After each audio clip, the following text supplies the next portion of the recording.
What's up, guys? I know I haven't made a video in a very long time. I'm really sorry. I had exams going on, and so now I'm back to make more videos on more topics, and hopefully we can get some more work done now. So this video I'm going to be explaining something called nested loops. Now, what a nested loop is? A nested loop is a loop inside a loop. It's pretty much that. It's a loop inside a loop. So basically what happens in a nested loop is you have one loop and you put it inside another loop. Now what's happening there is um, one change is leading to a series of changes. I don't know if you guys have watched the movie The Butterfly Effect. It has Ashton Kutcher in it.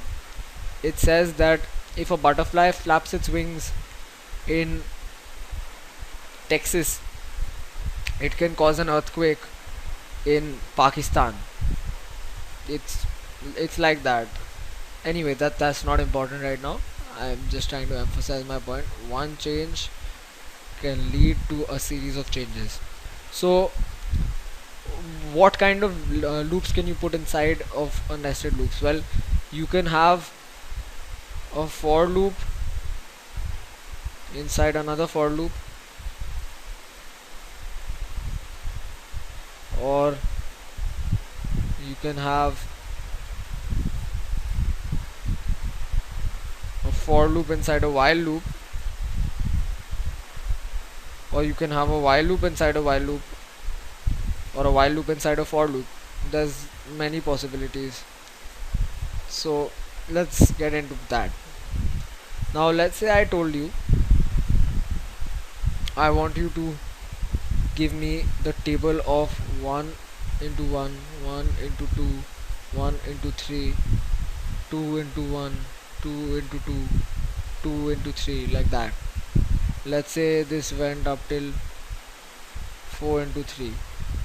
So you can see one pattern dominating here. This goes up till 3. Oops, I'm sorry. This goes up till 3, and this is going from 1 up till 4. So essentially what is being I'm sorry, excuse me, I'm not well. What is being repeated here? In the inner this part, you can see that 1, 2 and 3 is being repeated, and out here it's progressing. So let's say we have for int I equals 1, and it's going till 4, so I less than equal to 4, I plus plus. Now let's say we have for int j equals 1, and I and j are just names. J less than equal to 3, j plus plus. Isn't this essentially what we're doing? It's going from 1 to 3, and this is going from 1 to 3 4. So let's say here we have int prod for product is equal to I into j. So and here, and mind you, I'm still in this j loop out here because this is open. SOPLN prod, and here the j loop closes and the I loop closes. Now let's try running through this program. When I is 1, it comes here, j is 1, 1 into 1, that's 1, so it will print 1. Now it's still in this loop, okay? This I loop will not be increased, or rather it won't go into its next iteration or iteration till the whole j loop is run.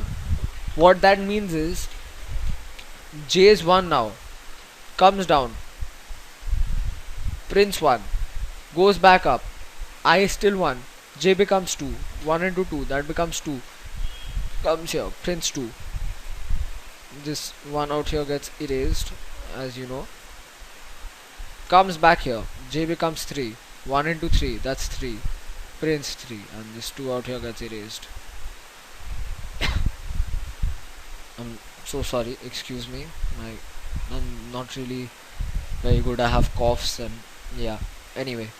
So now j is gone up till 3, now it comes out of this and goes back up here into this and increases I becomes 2, comes back into the j loop. Now let me do this in another color. J goes from 1 to 3 again, I is 2, so 2 into 1, it'll come here, it'll print 2, comes back here, j becomes 2, then it becomes 2 into 2, 4, so it becomes, come here, print 4, again j becomes 3, 2 into 3, 6, and it comes here, print 6, and these values keep getting erased. So that's nested loops. That is basically nested loops. People have a lot of misconceptions I'm sorry, a lot of confusion regarding this topic, and I think you guys should just relax, practice a few problems on this. It's really simple, play around with it. If I told you, if I gave you this piece of code, while I less than equal to 5 for int x is equal to 1, x less than equal to 3, x plus plus, and here I said, let's say sopln x, and here I said I plus plus, and this is outside the for loop, mind you.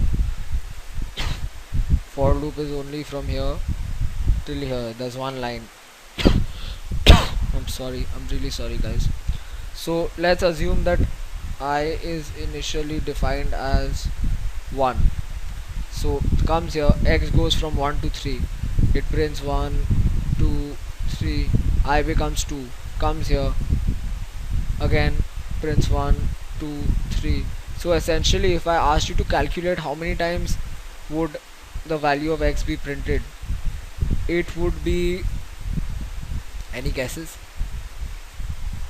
You can pause the video and try think about it, calculate, but x would be printed 5 into 3 times, because this loop would be executed 3 times for every one execution of this loop, of the while loop. So coming back to an important point I had made, series of changes,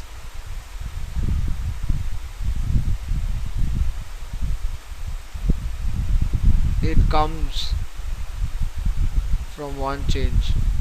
So one change in I, so rather in the while loop, will lead to a series of changes in the for loop. So the for loop goes thrice for every one iteration or running of the I loop. So that's basically it for nested loops. I will get into some videos on pattern making, which is quite interesting and very annoying, trust me. I'll get into some videos on that in the next video, I don't know. So I guess that's it for nested loops. Have a good day guys, see you.